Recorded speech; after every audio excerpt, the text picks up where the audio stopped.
Yes?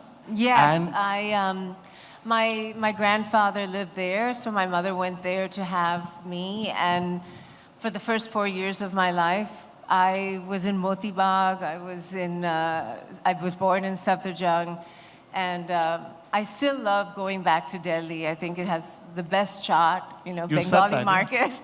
So those are the priorities that I have when I come to India. I always have a mental list of all the foods I want to eat. And your other home, where your family was Chennai, or Madras, as I still call it, where you kept going back to. Yes, I grew up mostly in America. My mother had a very troubled marriage with my father, and in the early 70s, she took a very radical decision to get divorced. And so she went to America, and I stayed with my parents from 2 to 4, and then my grandparents retired to Chennai. We're Palagat Tambrams, and so he wanted to be closer to the south. And so I grew up shuttling between New York and Chennai. So I would spend most of my summers in Madras for 3 months every year. So I still feel very connected to my Indian heritage and my family there. So. And though it looks effortless, you actually had quite a tough time growing up. Your mother didn't have that much money. There were marriages that were not necessarily the most perfect or the happiest. And you struggled almost all the way through till you end up, from judging by your autobiography, your memoir, in Italy, of all places. How did that happen? People always ask me, oh, how did you plan on your life? And the truth is, I didn't plan anything. I did the best I could with the opportunities that came to me. There are 2 or 3 young women that I mentor in America, some of which I've had a relationship for 15 years, because I never had a mentor. There was no playbook for my career, and so I wanted to make it easier for them. And the thing that I always say to them is, push against the open door. That is, the opportunities that come to you may not be the exact ones that you have planned for your life or your career, but you never know where that's going to take you. I read somewhere that Steve Jobs, for example, took a calligraphy class in college or whatever. And so when he was designing the iPhone, that actually came in very handy, though at the time no one knew why he should take such a class. And so I think all of the things that I've done in my career path have led me to the career that I have somehow contributed to who I am. And to be honest, I was somebody who had college loans. I had financial aid to go to college, and I had very big loan payments that I had to make. And so for me, modeling was not at first this glamorous endeavor. I was doing very low-level modeling, but it allowed me to pay off my college loans. It allowed me to be independent, and it was a means to an end. I don't think I would have the career as a writer and in food today if I hadn't had the opportunity as a young person to travel and see the world. I think that is an education that in itself that I could have never had coming from the socioeconomic background that I did. And whenever I meet young people who are interested in food, the first thing I say is go, hit the road, travel. Before you have kids, before you have responsibility, just go as soon and as often as you can, because that is really what made me as the person who I am today, is to see other cultures. I was always straddling between Indian culture and American culture. When I went to Madras, I was never Indian enough. When I was in America, I was also not American enough because of my skin color, because of how I looked. I mean, now today, I think it's a lot easier in America, and I like to think that my show, Taste the Nation, also has something to contribute to that conversation, to say that, hey, we Indians, or we Chinese, or we Mexicans, whoever the ethnicity is, we have contributed to the success and the world dominance of the American economy. We are why America is great, because we have taken the best of all our cultures and brought them to bear on our work and on our lives and settling in America. And so I wanted to shift the language a little bit, because People think in America that patriotism is the sole domain of a white person who's a Republican. And I disagree with that analysis. I think Taste the Nation in itself is a huge act of patriotism, or an attempt at patriotism in my part, to really acknowledge all of the contributors to what makes America not only an economic powerhouse, but also a social and cultural powerhouse. I mean, the reason that America is so attractive to young people is because of music and television and film. And all those art forms have also been shaped by the many contributions of the many immigrants or descendants of immigrants who've settled in America. You You can clap, don't be quiet. This is a very interactive talk. This is the last forum, right, that we're having? Yeah. This is the closing thing, so let loose. Yeah, if you see me pause, that means you should clap, yeah? So go ahead. More seriously, you were Indian in America before there were that many Indians in America, before we were seen as tech wizards and computer geniuses. You've talked about growing up at school, being bullied, having to face racial epithets. Somebody even used the N-word. Oh, yeah. Yeah? How did you take that? I think the things that happen to you when you're a young person, at least I can speak for myself, they seem, and they are, genuinely very difficult. But if I look back on my life, and I'm not just saying this to be virtuous, I thank those bullies. I really do. Because it was a great training ground. And they helped me develop a thick skin. And when you're a woman, especially a brown woman in entertainment, believe me, the first thing you need is a really thick skin. And so I knew that the barriers to achieving what I wanted to do would be more plentiful and higher than somebody else. I didn't know about the business. I learned everything the hard way, which is, again, why I make it my business to mentor a few women in their 20s and 30s so that they don't have it as difficult as I had it. And I didn't come from money. My mother is a retired nurse. My stepfather's a plumber. You know, it's a very working class existence. But I do think that all of the difficulties that I had, whether it was my car accident, whether it was being publicly shamed at times in the media also, that those things made me who I am. And I don't think I would be as strong today. I don't believe that you have to go through hardship in order to become resilient.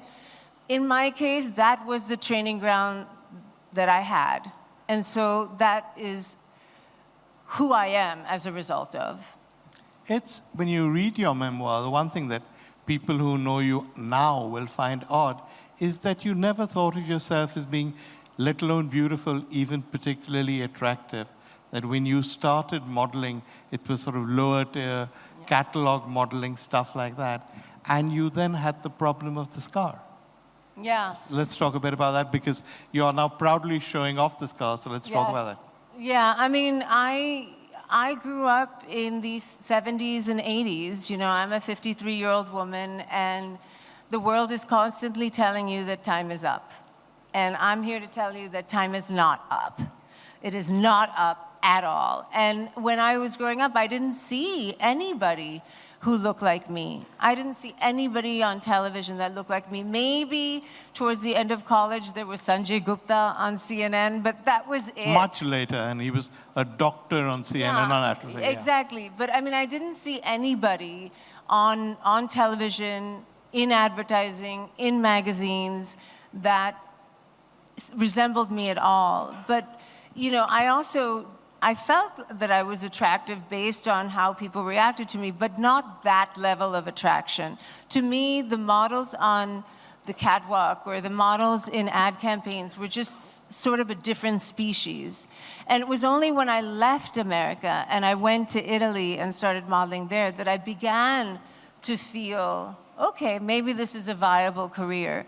But it was only because of what was, again, coming to me as opportunities. And I had so many college loans, and I had no way of knowing how the hell I was going to survive financially and support myself.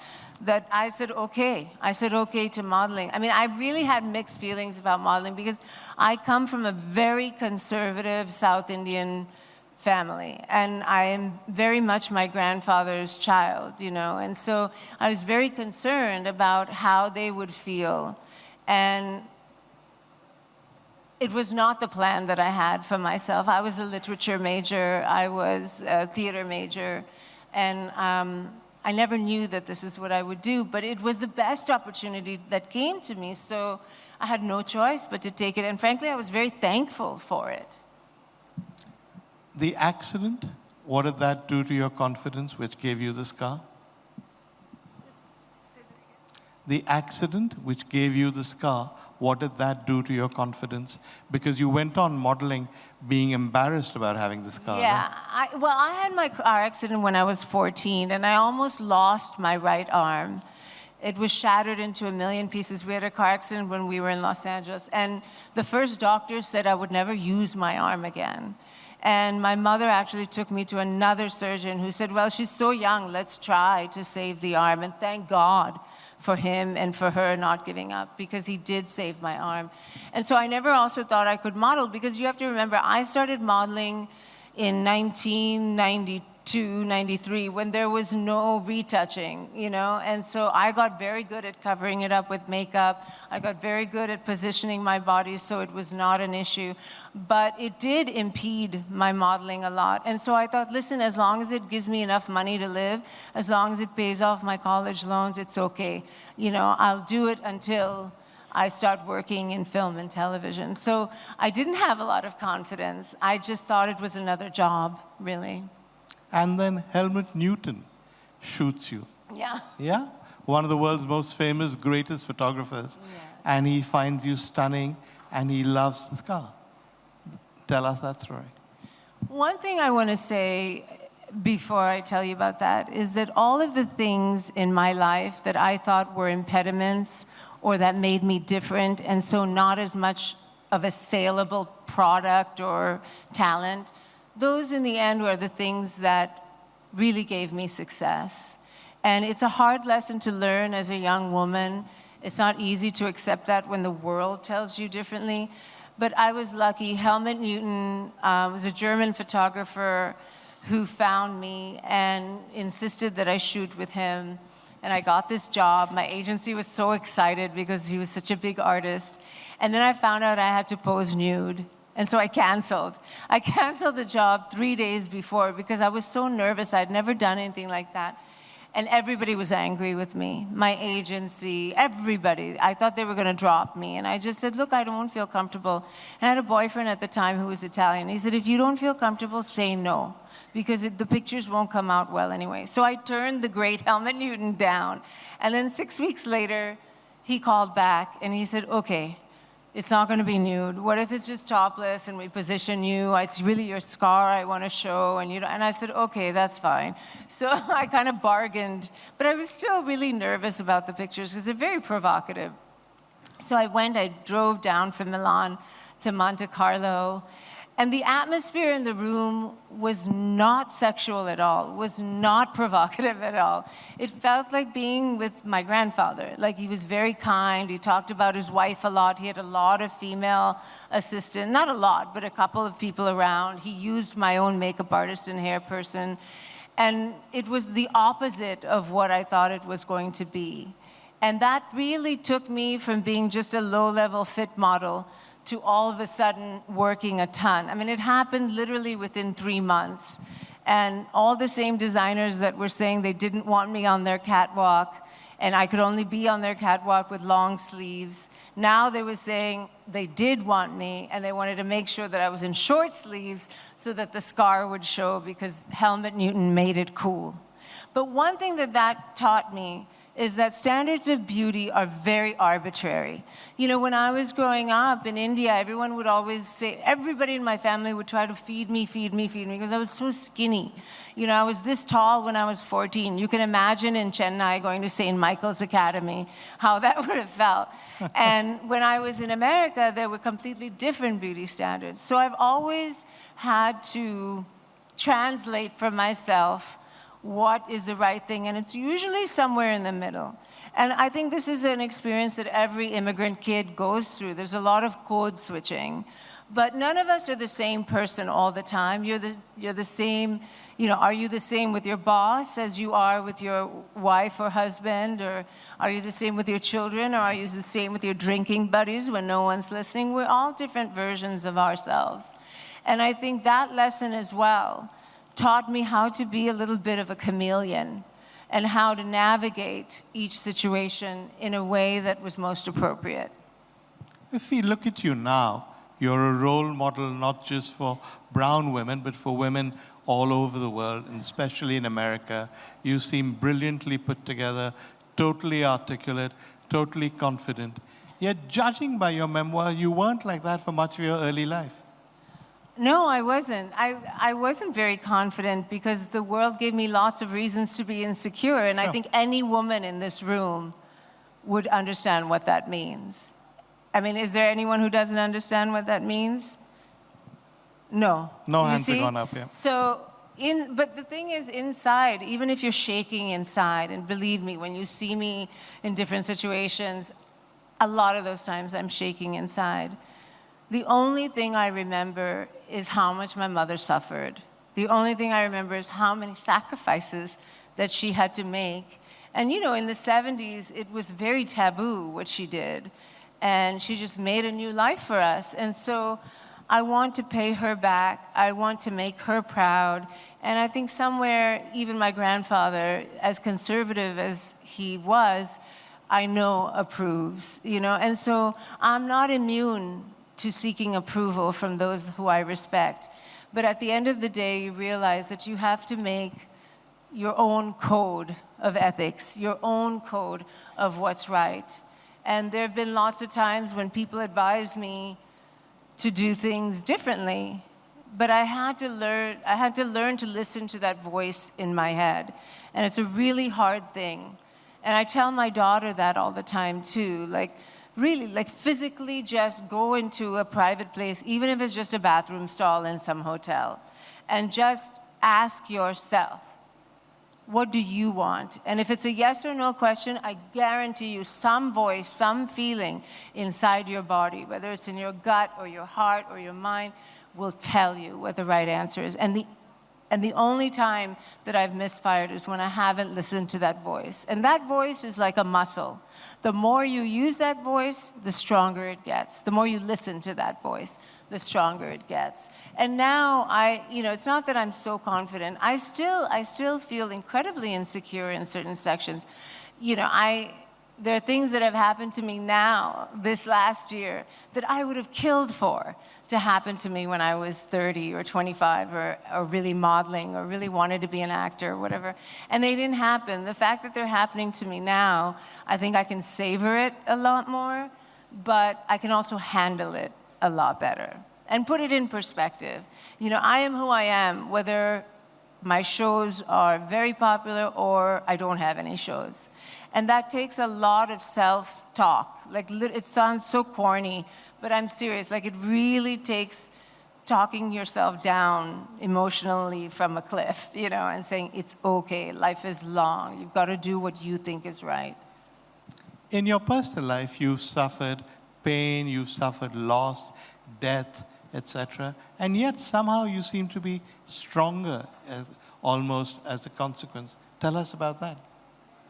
Yeah, I had this really bad car accident, but 2 days before the car accident, I had a very bad and rare disease that landed me in the hospital. And I had just gotten out of the hospital on a Friday and then got right back in the hospital on Sunday. My mother was quite religious, and the Hindu temple closest to our house was 50 miles away. And on the way back from doing an archana, to say thank you for getting my kid out of the hospital, we had a car accident and I landed right back in the hospital for months and months. And then, yes, I've suffered a very public breakup. I've suffered a lot in the public eye, so that's been very difficult. You have to learn how to block that out. And I've also gone through a lot of sadness. I never have had a relationship with my father. every time I would come to India, I would go to restaurants or canteens or whatever, and I would look at all the men who would be about the age of my father. And I would wonder, is that my dad? Is that my dad? I didn't even have any pictures of him, because when they divorced, I was only 2, and they ripped up all the pictures. They just, he didn't want anything to do with me.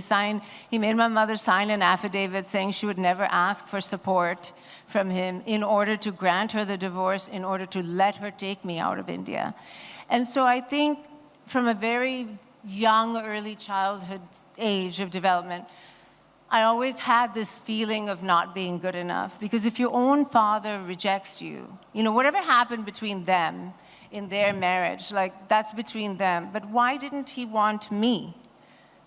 I think that was a very difficult thing to go through. I don't know about the medical history of one half of my family, so you're reminded of it every time you go to the doctor. I don't really celebrate Father's Day, things like that, just little things that do affect you. And, very recently, I got a phone call informing me that my biological father had died. And he had actually died a year ago. And I didn't know that until a month ago. And as soon as I hung up the phone, I burst out into tears. And I was thinking, why am I crying? Why? Because how can you miss something you never knew? Yeah. But I think I'm mourning because all those feelings of being a child who didn't feel wanted have come up again as a grown woman, regardless of what I've been through or accomplished. It's very hard. Grieving without a memory is like bleeding without a wound. You don't know where it's coming from. But in the end of the day, I have to also thank my father, because him rejecting me made me that much more ambitious, made me that much more want to prove myself. And I may not have become the person I am if we never went to America. And we wouldn't have gone to America. My mother would have had a nice upper middle class marriage, and that would have been it. Yeah. So even the most difficult things that I've been through have been a benefit in some way. And everything is a benefit if you look at it the right way. Even when it's hard to do that, it is a healthy thing to do that if you can. And that is what has saved me from the abyss. Just having a sense of humor and saying, it's okay, fuck him. Excuse me. But just like, yeah. I'm going to do what I'm going to do, and I'm going to be who I am in spite of that.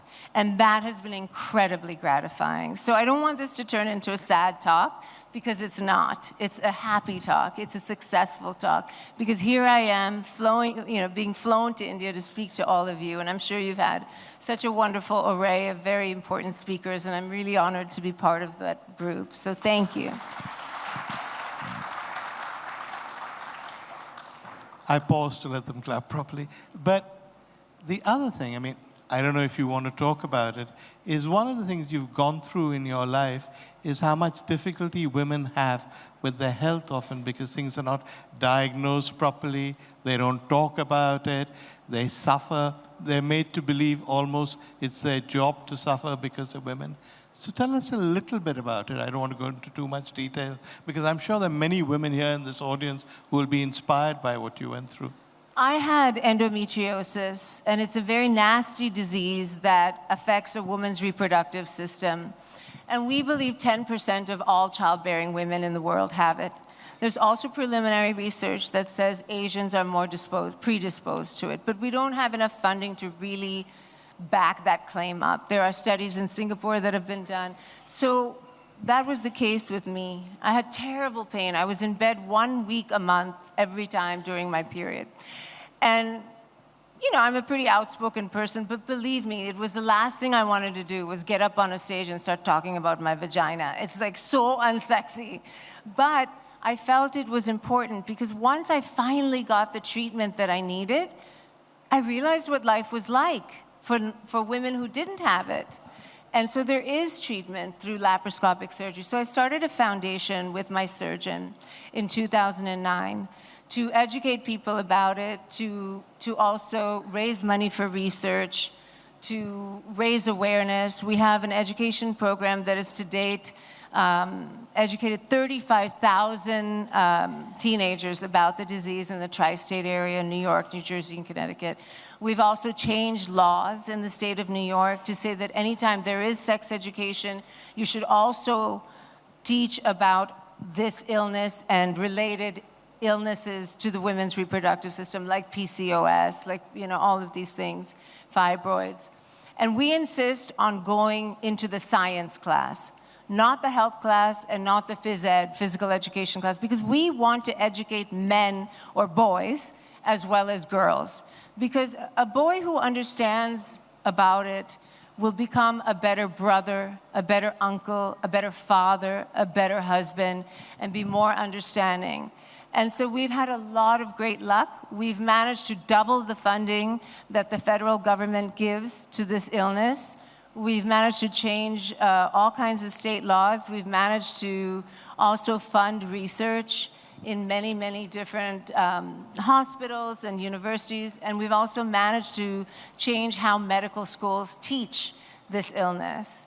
And I'm proud to say that it will probably be the thing that I'm most known for. Yeah. We opened a Center for Research of Gynopathology, the first of its kind in the country, with MIT, along with Harvard Medical School. And, I was told I couldn't have children. Right about the time I got divorced, I was told that I would never have kids, and it devastated me. I was 36, I was single, I knew I wanted to be a mother. And that's also, I think, what catalyzed me to start the foundation, that anger.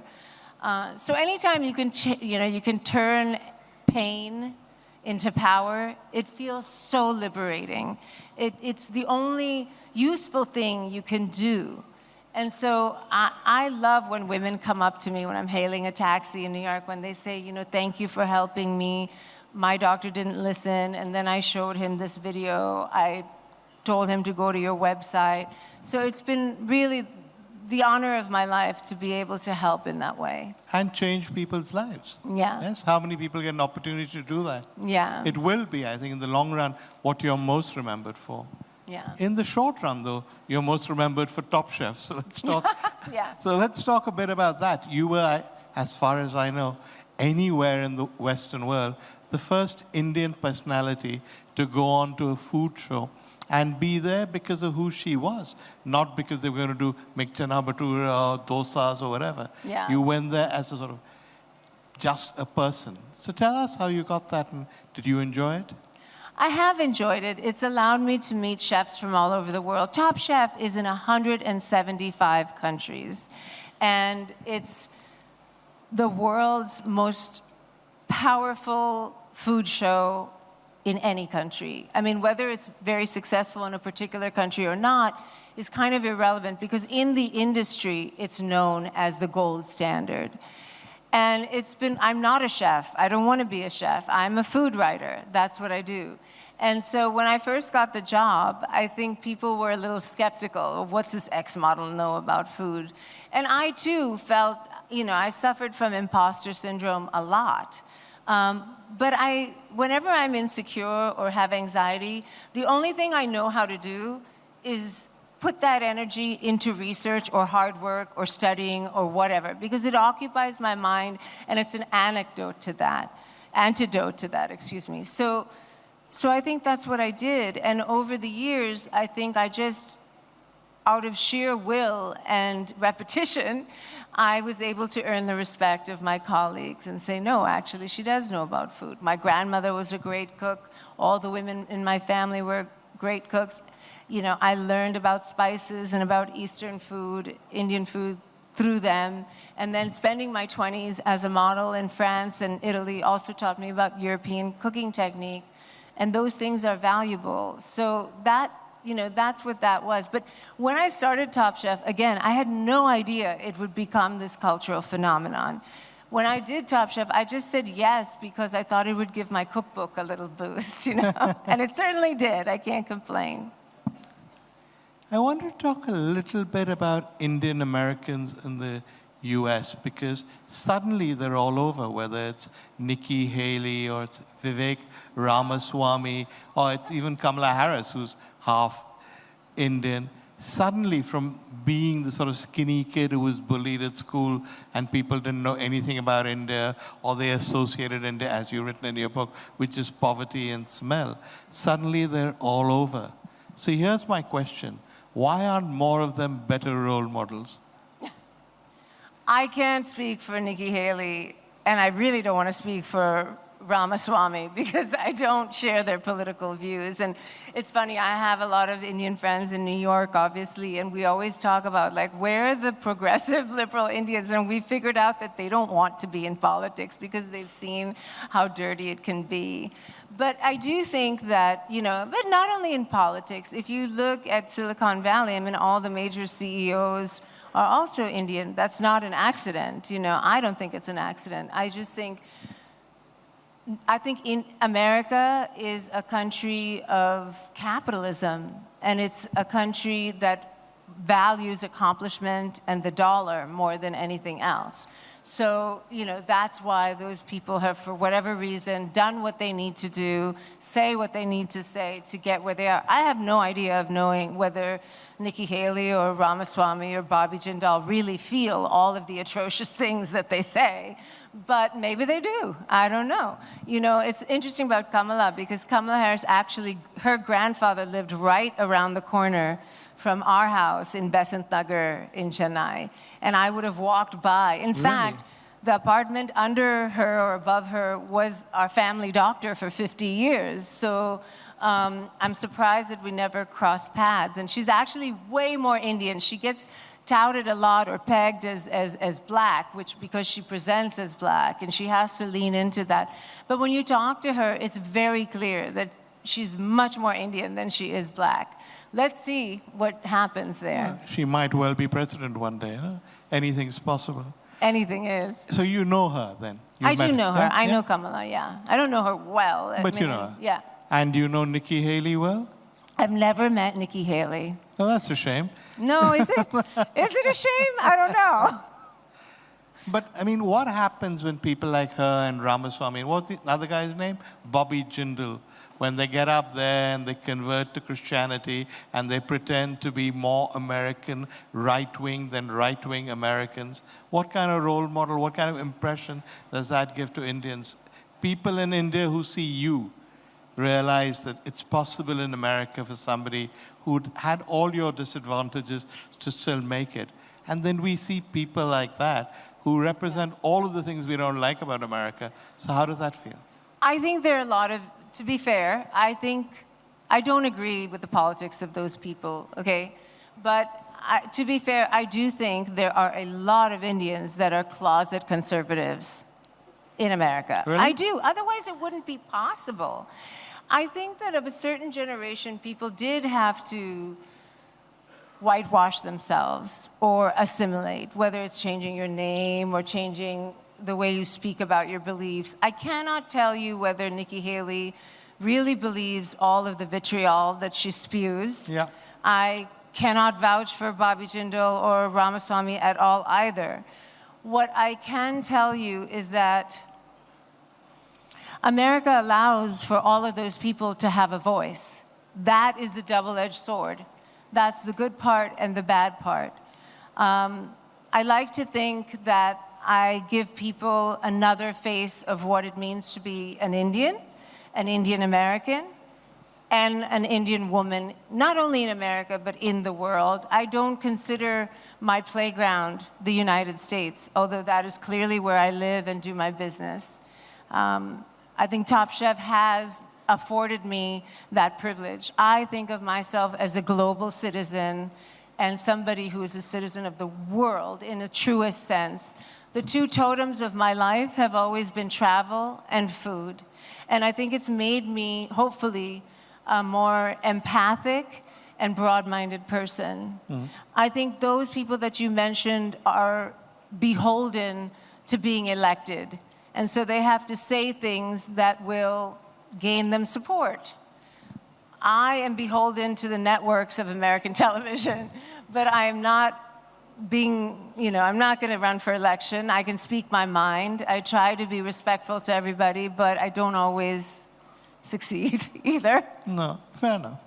But you also, I find, in your work, capture the diversity of America. Taste the Nation, for instance. You traveled and you found out things that I'd never imagined about American food. You looked at the food of the black community. You looked at how they brought rice to the South. So what made you do that? I think my own experience working in 2016, during the election, I started working with the American Civil Liberties Union. I was very disturbed by all of the negative vitriol that was coming out of Trump, Steve Bannon, Steve Miller, everybody named Steve for some reason. But, like all of that, Muslim bans and against immigrants, and they're all criminals, and it's all bullshit. The truth is, immigrants have the lowest criminals or lowest perpetrators of crime in America. They pay the most taxes. Any sort of Pew Research or any independent study you will see that we are not the problem. And America is so interesting. I believe that everybody has an interesting story to tell. You just have to be willing to listen. And so it has been the joy of my life. Top Chef is a very big accomplishment, but I didn't create that show. Taste the Nation is completely my creation from start to finish. What people don't realize is that 75% of what I do on Taste the Nation is actually behind the camera. I have a whole bunch of producers who report to me, and I have a producing partner who's very good at the technical stuff like cameras and lighting and all that. But I write the show, I research the show, I work with producers who are very gifted, who, find the people who we're going to talk to. And it has been the honor of my life. Once you start doing your own material, you never want to be in anyone else's project. I'm not saying I'm not going to. I still have a big house and office to run and pay for, so I'll do what I have to. But it's been great because I've had black people come to me and say, I never knew about the Gullah Geechee community. Or, other people say, I never knew about this Thai community in Las Vegas. And there's a whole bunch of Thai war brides that came to Las Vegas because of Nellis Air Force Base. They came with the Vietnam War as refugees or as wives of soldiers who had been, stationed there. And all these stories, in my mind, are to make Americans more interested in their neighbors, to be less afraid of somebody who has a name you can't pronounce or eats foods that you don't know. Because at the end of the day, we all want the same thing. Whether you're Colombian or Swedish or whatever, we want to take care of our kids, we want to educate them, we want a nice house so we feel safe and we can be nurtured and flourish. We want to take care of our elders when they get old. Those values are not Indian values or American values, they're just values. And I like to think that there's more that connects us than separates us. And so after working with the ACLU for 7 years and interviewing all these different immigrants of all these different kinds, and I got a full legal education by one of the country's most eminent scholars on immigration law. I went down to the southern border in Brownsville, Texas. I walked on foot in Matamoros and in Reynosa, two of the most dangerous border crossings, to see in August, which was probably dumb, but to see what is it like to go through that process of asylum. And it's harrowing. And so Taste the Nation is a direct product of my civil rights advocacy work, and it is informed by that. And so rather than getting on my soapbox and lecturing people, this is a softer way to do it. Nobody wants to talk about politics or religion, but they'll all tell you about their grandmother's favorite, recipe for cookies or whatever. So it's a good Trojan horse to get people to open up. And I'm very indebted to all of our participants who open their homes, who share their lives, who talk about some really, really painful things on our show. And I'm indebted to them for making our show what it is. And I can't tell you how many teachers write to me and say, we're showing Taste the Nation in our classrooms because it's much better than anything in our history or social studies books. about what America is like, also about the Native American population and what kind of cultures they have within their communities across the country. You are a food goddess, so I'll have to ask you a few food questions before we end.